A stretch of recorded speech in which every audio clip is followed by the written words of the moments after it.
any of the letters that I sent out as a result of the audit, former senators have called me and said, no, it's not true. I settled my account. So there's some issues that with the audit and, the information that they were able to see at the time that they were performing the audit, and some other information is coming forward. But all in all, we are going to use the audit to make the institution transparent, more financially accountable, and run as a model agency for this government. So I want to thank you, Carol and Roy. I don't know if... And you was here. You came? Okay, good. Morning. Morning. Yeah, and I want to really say that you guys, from the comments I have been getting, you guys need to take over the show, man. It looks that way to me, Senator, the people still want to hear from you, though. I know, but let me tell you, I've been getting some good comments about how you guys have been interacting with the public. The dialogue and the debate is high. There are three different positions sometimes. You guys have his position, Carol have yours, and Roy have yours, and it leads to interesting discussion and dialogue in a respectful and open manner. And we want to thank the station, too, because WSTX is doing a great job. And I want to thank you guys. It's time for me to shove off to the Olympic Committee. Let me just say that I am very proud of the Virgin Islands track and field athletes. We are a shining star for the young people in the Virgin Islands. And those athletes, Lavon Jones is back on track. Tabari Henry. We have athletes ranked in the top 10 of the world. We have at least 3 athletes. Could you imagine that? And that is a beautiful thing. Indeed. So I want to say, and we are 120,000, 25,000 people. I mean, China got like billions, but we rank in the top 10. And one of the sports that provide objective, fair analysis of the performance and the talent of young people is track and field. You either run the time, you win, and we have one of the most stringent drug policies in track and field. And I think we started the policy of testing and everything in track and field in the 1980s. That was part of the move that brought that in. And I want to say that we should feel very proud of our young people, proud that they have, given time, effort, and commitment, despite the shortcomings in the territory where sports seem to be taking a back seat. And myself, Senator Richards, and others in the legislature, we starting to react to that. Although the resources are limited, it's pleasing. I think UVI have a game today, soccer, and we had the national team playing for the World Cup. We know the basketball team has always done its best and won some of the regional championships. But I think, people wonder what direction the Virgin Islands could go in to develop a robust economy. Human resources, invest in your young children, sports, music, art. We have special talent here. Let's look into it. Maybe that's a vision that we should look forward to in the future because we haven't done it in the way we should. Maybe that's the way we should be going. So, colleagues, I call you guys colleagues because we all host the show, but you guys doing a great job. Continue doing a great job. And have a wonderful day, everybody, and God bless. Okay. Thank you, Senator, and take care. So we have somebody on the phone line, unless you guys have something to say. Let me go to them first. Let me go to Carla first. Morning, Carla. Yeah, morning.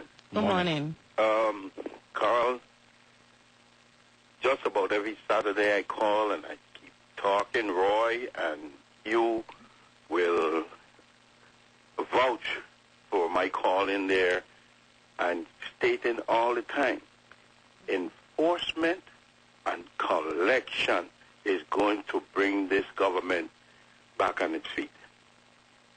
You agree? I agree. Mm-hmm. And we're seeing it more and more. And the other day I heard of all these accounts in New York that the government has. I mean, it's making us look bad as a people. Because money is there, but then you cut in 8% salary from the government employees, and we have money. I mean, it look bad. I asked the Senator Russell, if when the governor sent his financial team before them, when they were discussing the same 8%, if they brought a financial statement. He said, yes. I said, they brought everything? He says, well, I think so. I mean, you got to be sure. You cannot run your household and guess it. You run your household and guess what? Would you do that, Carl? No, it's not so much guesswork. Of course not. I mean, ours is a system of checks and balances. And what is a system of check and balances? Yeah, and there should be an element of transparency there, so that when the governor's financial teams comes before the legislature, that it's clear that the questions that they're posed, that are being posed to them, and their responses should be true. And if it's not true, there should be consequences to that. Uh-huh.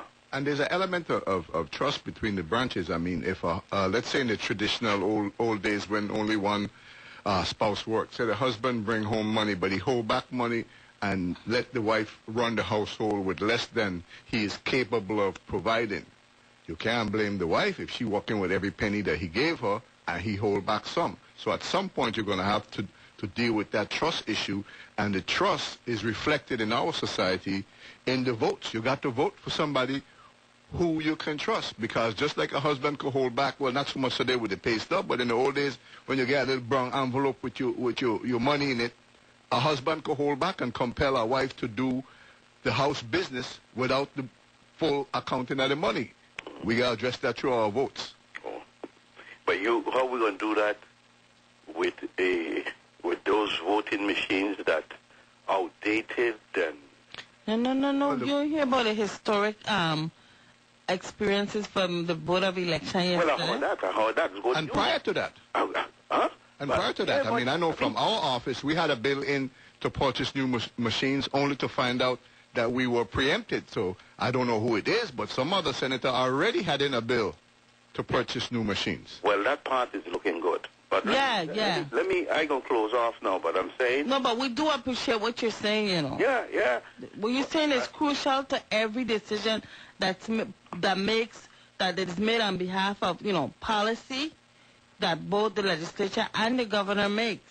And it's crucial, it's a pivotal issue in the entire discussion. If we don't know the true finances of the Virgin Islands government, and if we're being taken for a ride, I'm telling you, there should be consequences, because, Amen. These people are certifying officers. Uh-huh. And that's another issue. And most of the time when they're before the senators, they're under oath. That's right. That's right. And so I'm looking forward to see a change like we saw with the Board of Election, right? And also amazing. The audit is another tool, The worm turns, but sometimes it turns a little slower than we are happy with. But you see, we're finding out about 3 legislatures ago, stuff just this week. Too late. 3 legislatures too late. Well, we should have found that out from day one. When you're part of a... third year. But, I mean, it's late. It's late. Well, that's one way to look at it. But when you're part of an ongoing process, you don't always get instantaneous results. What would make it terrible is if we have this information and don't respond and act accordingly. It's one thing to say you didn't have it, but when you do get it, we have a responsibility to use that information in decisions moving forward, and don't spend time worrying that you didn't know about the 26th when the 26th was in session, you didn't know about the 27th, you didn't know about the 20th. We do now. Yeah. Carla, before you go. Hey, you. Yes. Remember those guys in the States with the mafia?